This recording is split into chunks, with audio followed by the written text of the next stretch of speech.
All right, in 2019, there were 5,340,000 transactions that took place. In every transaction, you want to double that because there's a buyer and a seller that are on each side of the transaction. So in essence, there's a little over 10 million homes transactions that were taking place. Now, there are 2 million real estate agents in the country. And according to the National Association of Realtors, the average home in America was right around $385,000. Whenever you take into consideration that agents are typically charging anywhere from 5 to 6%, that's a whole lot of money. So let's just say for talking purposes, it's an average at 5.5%. That means that in 2019, the average seller had paid out, this is gonna blow your mind, $105 billion. Can you imagine that? The real estate community is making $105 billion from sellers. That is a crazy amount of money. In fact, it's one of the largest asset classes in the country. It makes up for 13% of America's GDP.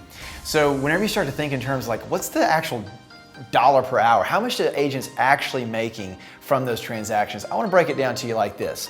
So the average agent nationwide is making around $42,000 a year. Of that $42,000, because we have 10 million, a little over 10 million home sale transactions, about 2 million agents, that means that the average agent is closing at 5.5 homes per year. So just think about this. Most agents are not even selling a house every other month, so one every other 60 days. Last year, the National Association of Realtors said that real estate agents work on average 16 hours for their client.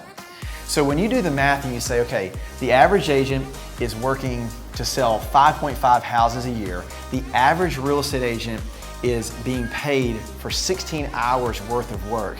That means the average agent nationwide is working 1.75 hours per week. Can you imagine that?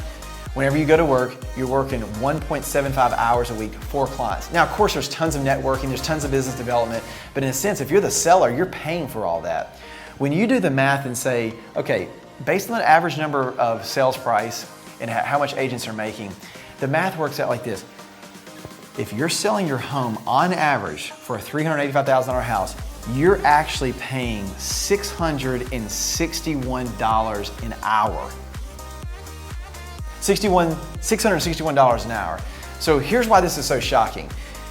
When you have an attorney that goes to school, say 4 years to law school, you have a surgeon that goes to school, say for anywhere from 4, 6 to 8 years, depending on the profession, a high-paid attorney is maybe making $350, maybe $400 an hour, and it took them years to get that. A high-paid surgeon may be $500, $550 an hour. Listen, if you're a real estate agent, you can go get your license in 2 weeks. In 2 weeks, and you're gonna get paid somewhere around $661 an hour. That ain't right. That's off. Something's wrong about that. So at Scout, we understand really clearly about the impact to the seller, and we have a model that's starting to bring things in line. So whenever you have this in perspective, and let's say that you have a kid going to college, don't tell them to be a surgeon, don't tell them to be an attorney. They're gonna have to go to school for years for that, and they're gonna make way less than a real estate agent. This right here is the impact. And so if you're looking for better solutions, at Scout, we have that.